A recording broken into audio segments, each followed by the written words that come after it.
Razor का एक छोटा सा ब्लेड जिसमें लोहा कम है लेकिन धार बहुत ज्यादा है, लेकिन उससे पेड़ को काटा नहीं जा सकता है। और एक कुल्हाड़ी जिसमें लोहा बहुत ज्यादा है, धार भी बहुत ज्यादा है, उससे पेड़ तो काटा जा सकता है लेकिन सर के बाल को नहीं काटा जा सकता है। इसलिए हमेशा अपने के पास जो ताकत है, जो खासियत है, उसको अपने सही ढंग से सही कामों पे लगाइए।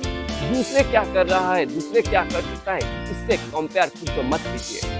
नमस्कार देवियों सज्जनों एंड हेलो दोस्तों, आप सबको फिर एक बार दिल से बहुत बहुत स्वागत है आप सबका फेवरेट इस YouTube channel the right way.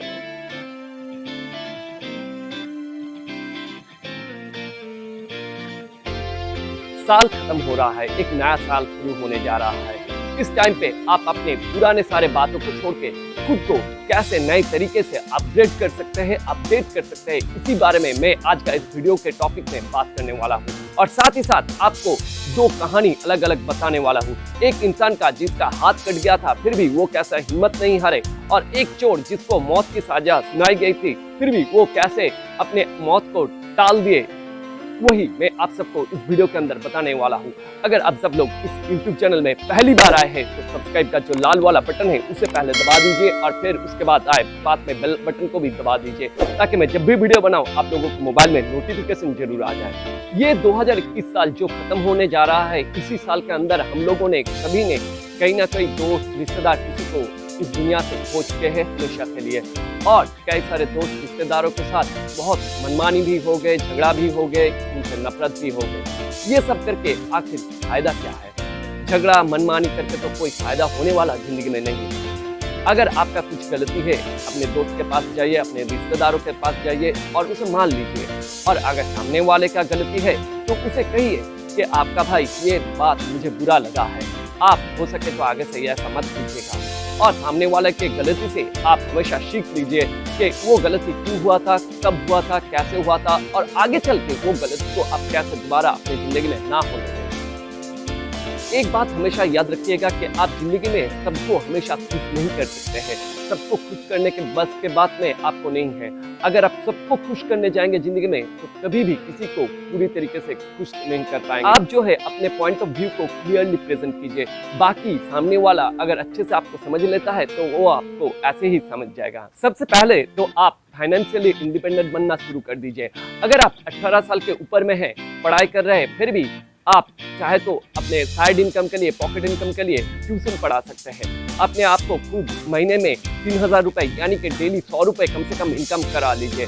आपके हो सकता है कि आप बहुत अमीर घर से बिलोंग करते हैं, आपके उतना पैसों की जरूरत नहीं है, फिर भी आप अपने खुद को इनकम करवाना शुरू कीजिए। इससे क्या होगा, आप खुद को कमाई से अपने पैसों की वैल्यू को समझ पाएंगे। और अगर आप ऑलरेडी इनकम करते हैं तो उसको थोड़ा बहुत इंक्रीज आप और कैसे कर सकते हैं, क्या उसमें बेहतरी ला सकते हैं, वो उसके बारे में सोचिए, ध्यान दीजिए, ताकि आपका जो आने वाले साल में इनकम हो वो कुछ बढ़ जाए। आप ट्यूशन पढ़ा सकते हैं, टाइपिंग कर सकते हैं किसी का, ये फिर छोटा मोटा खुद का कुछ इंडिपेंडेंट काम कर सकते हैं। हाँ, लेकिन गलती से भी किसी के अंडर में काम करने के लिए या किसी दुकान में काम करने के लिए या किसी कंपनी में काम करने के लिए पढ़ाई छोड़ के मत जाइए। इससे क्या होगा, आपका पढ़ाई पूरा नहीं हो पाएगा।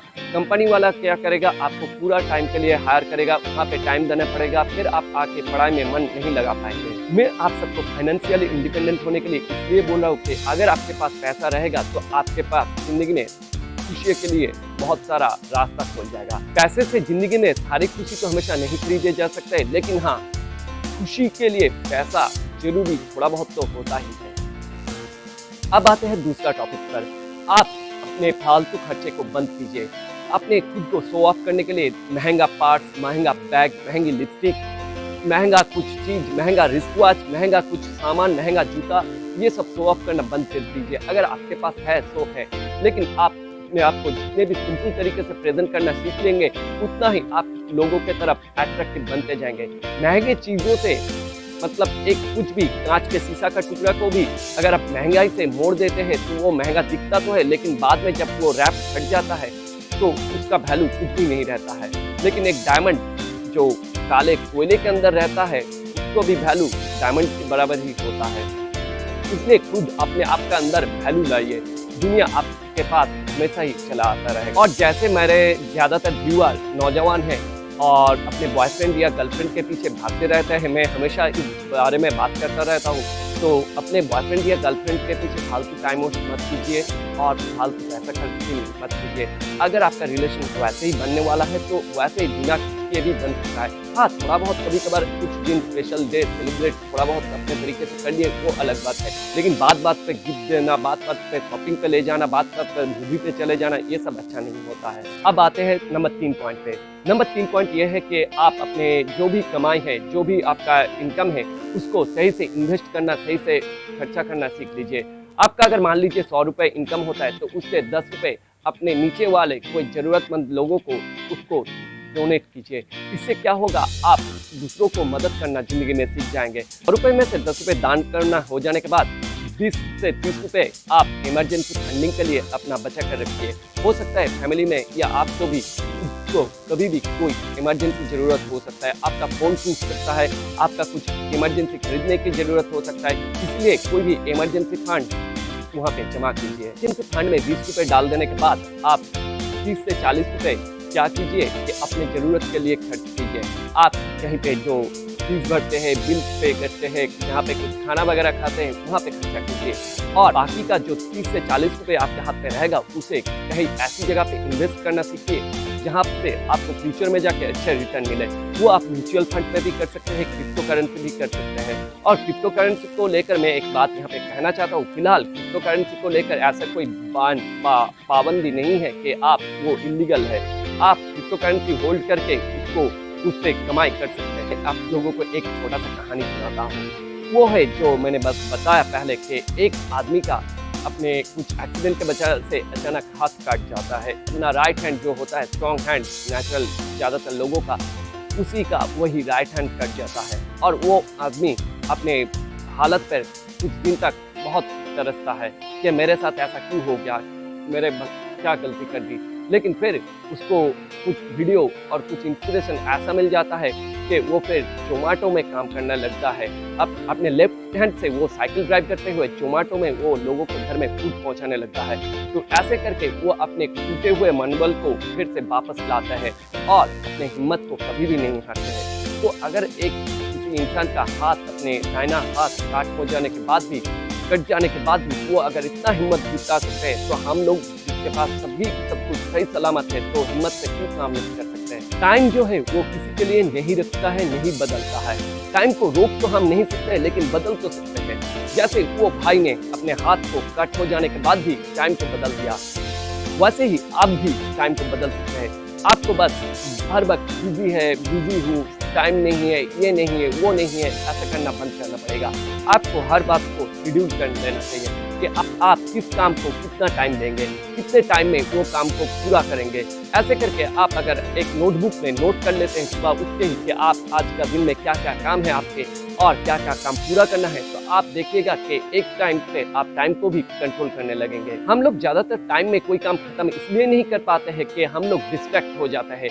काम करना शुरू तो करते हैं लेकिन बीच में ही उसे छोड़ के दूसरे कामों पे लग जाते हैं। ऐसा करना सबसे पहले बंद कर दीजिए, क्योंकि इससे क्या होता है कि आप जो काम कर रहे थे वो भी पूरा नहीं हुआ और जो करने गए वो भी पूरा नहीं हुआ। पहले तय कर लीजिए कि वो काम को मैं पूरा करूंगा ये टाइम के अंदर, फिर मैं उससे दूसरा काम करूंगा। अगर कुछ वजह से एक काम पे आप स्टक हो गए, बहुत देरों से स्टक हो गए, तो तब आप एक ब्रेक ले लीजिए।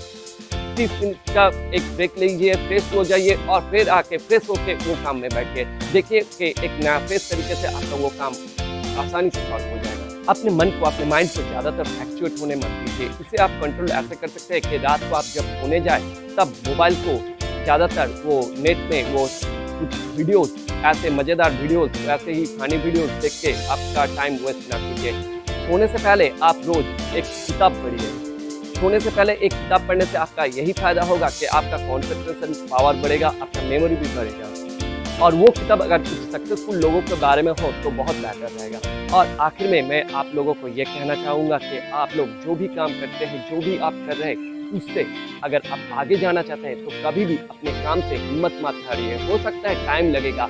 आप लोग कभी कभी नेट में भी वो वीडियो देखते हैं कि एक आदमी खोद रहा है, नीचे जाते रहे हैं हीरे के तलाश में या कुछ डायमंड के तलाश में, और जाते जाते बस हीरा यहीं पे ही पड़ा रहता है और यहाँ पे आके छोड़ देता है और निकल जाता है कि नहीं मिला।